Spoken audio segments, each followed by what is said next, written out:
Hey, what's up, everybody, and welcome back.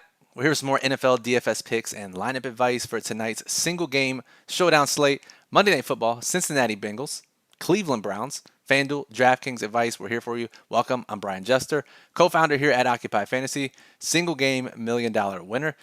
If you've watched these videos before, you know the drill. If not, welcome. What we normally do is we talk about the injuries on the slate and how they impact our lineups and every other player. Lineup construction tips for low risk and high risk contests on FanDuel and DraftKings, general strategies, everything you need to crush tonight's showdown slate. Before we get started though, please make sure you are subscribed to the channel. Yes, it obviously helps us. Let's be transparent about it. We know that. But I'm going to ask this every time we do these videos because I don't want you to miss the content if you like it. Because we're putting out multiple videos per day now with the NBA season well underway. Sometimes the YouTube algorithm doesn't necessarily push either video to your feed if you're not subscribed, even if you watched them before and you like the videos. So if you do like this video, by the end of it, if you're not subscribed, just click the subscribe button. That way you won't miss it when we put them out on Mondays and Thursdays. The NBA videos are coming out every day. We do main slate videos, live streams. Just subscribe. It's the best way to get that information. Give us a thumbs up. It lets us know that you like the video. It lets YouTube know that people like this type of video. Just helps everybody out.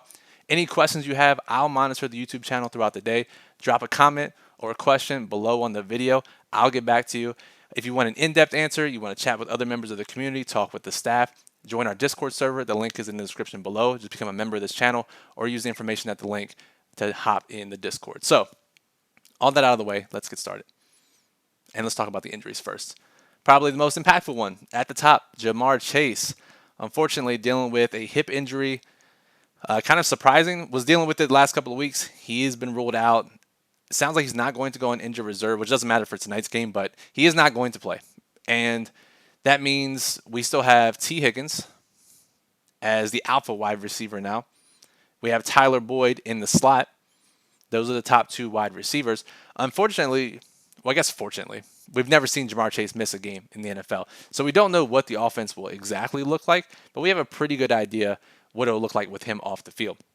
So with Chase out, it'll be Higgins, Boyd, and there's a great article on theathletic.com. The Bengals beat reporters talk about what they expect. It's behind a paywall, so I won't show it, but I'll discuss some of the things that they talk about in there. And it's kind of what we saw when T. Higgins has gone out of the lineup. Mike Thomas is going to be the guy. Let's scroll down here. Mike Thomas should be the wide receiver 3. Let's see here. And as we saw, 3 targets against Baltimore back in week 5 when Higgins went out early in that game. So Mike Thomas is going to be the wide receiver 3. He's going to be extremely popular on both sites. Just $1,200 on DraftKings, $5,500 on FanDuel.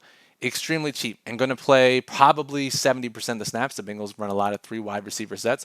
So it's hard to argue with someone who's going to be out there. Now, let's just consider this, though. He is Mike Thomas. He's the wide receiver 3. Higgins, Boyd are going to be the primary targets. Thomas is going to get whatever scraps are left. He's probably even behind Hayden Hurst as far as the target distribution goes, but he's going to be on the field a lot, and that's all we can ask for in a showdown slate. Other wide receivers that will make an impact. Let's go up here. Let's sort by position just so we can see this. Wide receiver. So we have Mike Thomas, obviously. We have Trent Taylor, who's more of a slot guy. And earlier in his career, Tyler Boyd moved inside and outside. Will we see that tonight without Jamar Chase? It's possible. That way they get Trent Taylor more slot snaps. That's a possibility if they're not satisfied with Mike Thomas or they want to give a different look. So Trent Taylor is going to be in the mix as well. And beat reporters expect Trenton Irwin to be called up from the practice squad. If you ever played preseason DFS, you know the name because the Bengals have had the same guys on the roster for like 3 years in a row now. Trenton Irwin should get up. Maybe he'll get some snaps. We don't really know. But if you're playing 150 max, he's a guy to throw into your mix, especially with Burrow captains, because he could see the field and could see some targets. But again, Mike Thomas is the guy that's going to benefit the most from an overall projection standpoint, and then guys like Higgins and Boyd just see a boost to their projections as well. All right, let's sort by salary once again, and let's keep scrolling. David Njoku is out tonight, and this is the other major injury on the slate. Suffered an ankle injury a couple of weeks ago. He is out. Their other tight end, Pharaoh Brown, priced right around him, is also very questionable with a concussion and neck injury. Only got it in a limited practice on Saturday. Didn't practice Thursday, or Friday. Practice week is pushed back because it's a Monday night game. But just a limited practice once is a real possibility he's out. Either way, the main tight end is going to be Harrison Bryant. 4K on DraftKings, 7K on FanDuel, extremely cheap. And last year, Austin Hooper was the primary tight end for the Browns, and when he missed a game, the backup tight end, it was Njoku at the time, literally played 100% of the snaps. That's a very real possibility tonight for Harrison Bryant. Whether or not he plays 100% of the snaps really isn't relevant. He's going to be the starting tight end, and he's going to play a lot, and he's pretty talented. So we have this huge combination, and add in the fact that he's cheap, he's going to be one of the most popular players on the slate as well, and for good reason.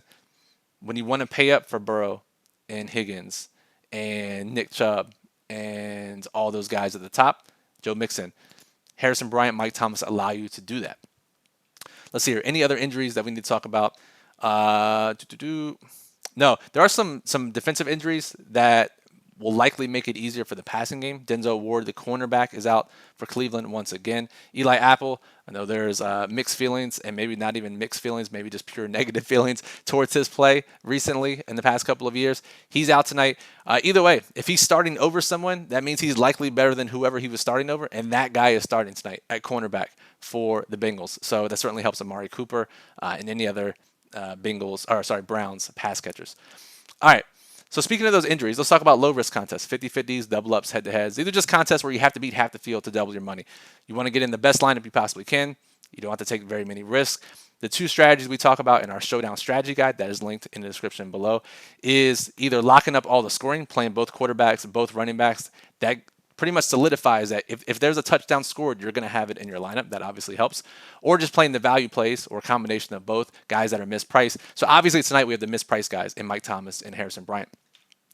And fortunately, we have pretty defined backfields with Nick Chubb and Joe Mixon. So we played Joe Burrow, we played Nick Chubb, we played Joe Mixon. Now, Brissett is a low-volume quarterback, more of a high-risk play tonight just because of his low ceiling. Let's look at his game logs really quickly.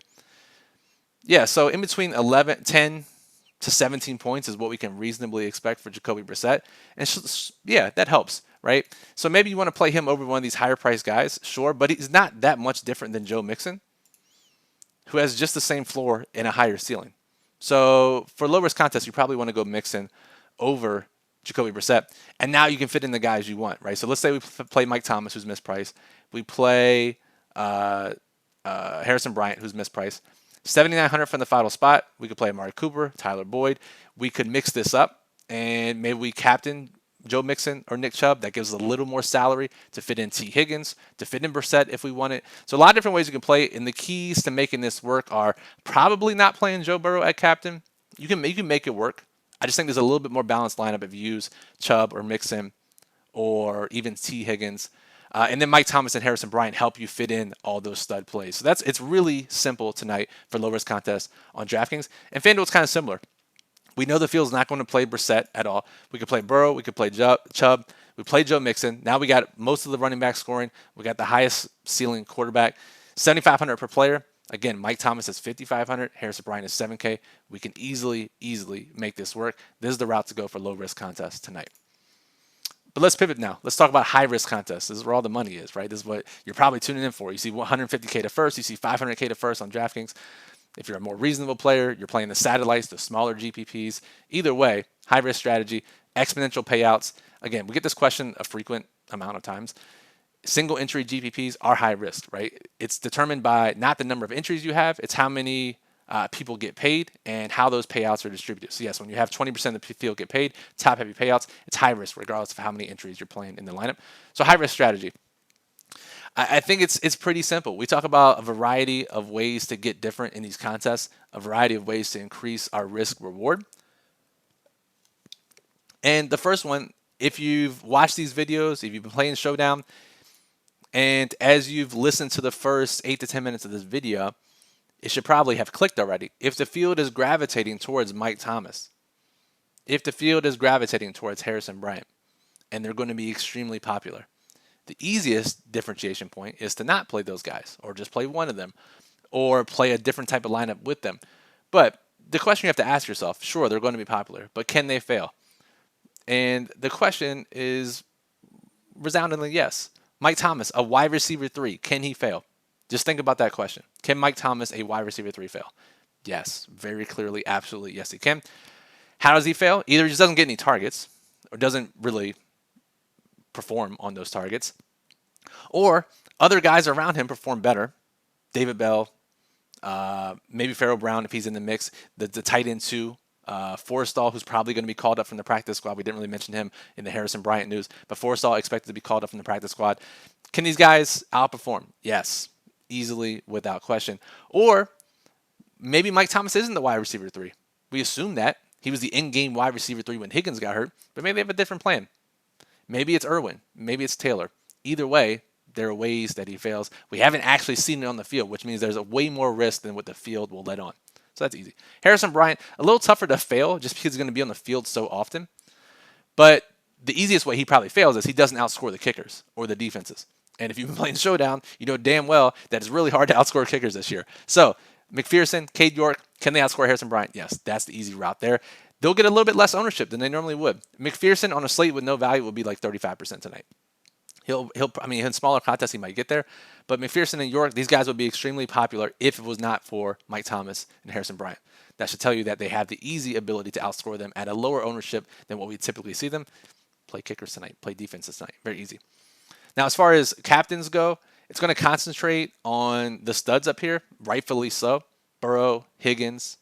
I think it's a little bit of an opportunity for an underdog macro here, an underdog strategy, playing guys like Amari Cooper. Nick Chubb will go overlooked, surprisingly, if you want to get crazy with Jacoby Brissett. But these guys are going to go overlooked at captain, despite being just 3.5-point underdogs. So that's another route you can go. If you don't want to play, let's say you want to play those other guys. You want to play Mike Thomas, you want to play Harrison Bryant. Those guys are too good to pass up, you think, in your mind. Get a little different at captain with Nick Chubb, with Jacoby Brissett, with Amari Cooper. They'll be lower owned than their Bengals counterparts. And on that note, FanDuel, we expect Joe Burrow to be nearly 50% at MVP. We expect Joe Mixon to take a decent chunk, T. Higgins to take a decent chunk. This is one of the rare slates that will see Nick Chubb really low owned on a showdown slate at MVP. And just think about that for a second. Only 3.5-point underdogs. Unless this game gets out of control very quickly, which it isn't likely to happen, Nick Chubb has a really big chance of being the highest scoring player on this slate at 3rd, 4th, maybe 5th highest ownership at MVP. Now, maybe we're wrong there, and we can adjust this throughout the day, so make sure you check the Occupy model in the lineup builder for our most recent ownership projections for these players. But Nick Chubb is the easiest way to get different on this slate without reducing any upside. Sometimes on showdown slates, you have to take on more risk and it lowers your ceiling. I don't even think that's the case here with Nick Chubb. You play an MVP, he can easily go for 103, 102, even 101 in a low-scoring game. So I think Chubb's the easiest way. If not, if you think you have to play Burrow, you have to play Higgins, I understand that. They could very easily be the highest-scoring player on the slate. Just think about mixing in guys not named Mike Thomas and Harrison Bryant because that will be the most popular lineup construction build. We talked about the low-risk build. That's what people will do in high-risk as well. So make sure you mix in some of those tight end 2s, tight end 3s for Cleveland, wide receivers 4 and 5 for Cincinnati, mix in some of the kickers and defenses. Much better way to play it if you decide to go Burrow or Higgins at MVP.